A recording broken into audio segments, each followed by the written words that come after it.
Bonjour, merci de suivre le bulletin de liaison de l'Assemblée nationale.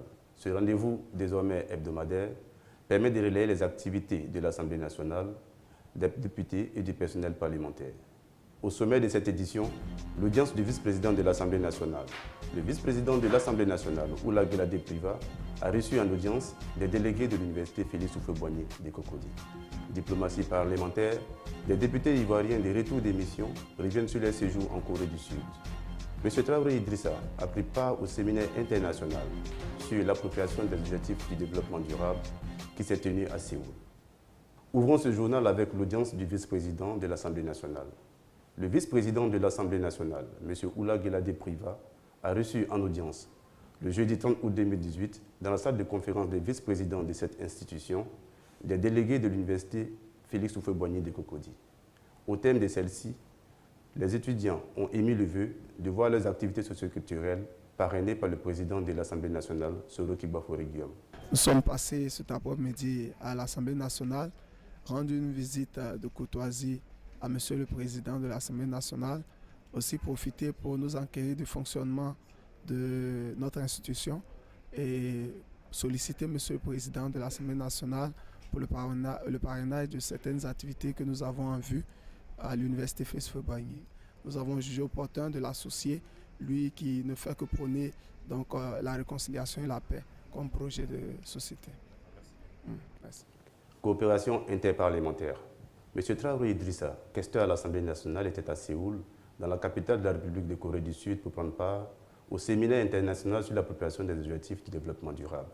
Il revient sur le centre d'intérêt de ces assises. L'intérêt, bon, je dirais en un mot que l'intérêt, c'est comment éradiquer la problématique, comment éradiquer cette pauvreté-là. Mais avant d'arriver là, il y a des mesures à prendre.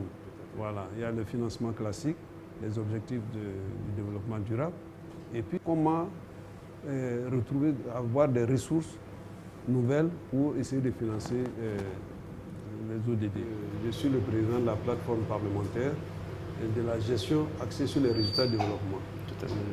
Et à ce titre-là que j'ai été, invité à Séoul. Et en tant que parlementaire, j'ai posé les problèmes réels du parlementaire. Comment le parlementaire peut essayer, en ce qui le concerne, faire à ce qu'on atteigne les buts du développement durable. Et quel est donc l'apport du parlementaire? L'apport du parlementaire, vous savez que le parlementaire, lui, il vote les lois, et puis il consent les impôts, il vote le budget. Donc à travers le budget, le parlementaire peut faire des arbitrages en fonction des objectifs du développement durable. Donc c'est en cela que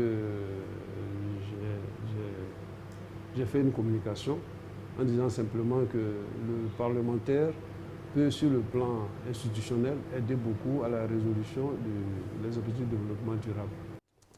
Des fonctionnaires de l'Assemblée nationale ont effectué du 30 juillet au 1er septembre 2018 une mission d'imprégnation sur l'organisation du travail parlementaire au sein du Parlement de la République de l'Inde. Ils expliquent ici l'objectif de cette mission. Et en quoi a consisté cette formation?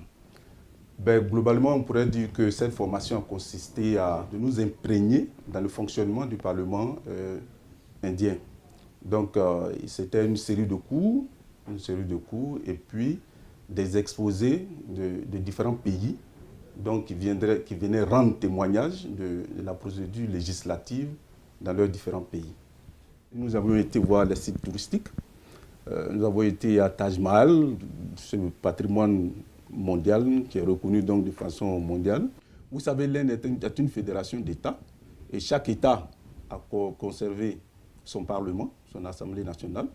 Donc, ils ont un fonctionnement spécifique, ce qui fait que les États sont indépendants, et ce qui fait que les États légifèrent en interne, mais il reste que le Parlement de l'État central, donc le Parlement central, est au-dessus de ce Parlement-là. D'accord. Par rapport à ça, est-ce que vous me donnez un exemple concret en termes de fonctionnement depuis les fédérations jusqu'à l'État central?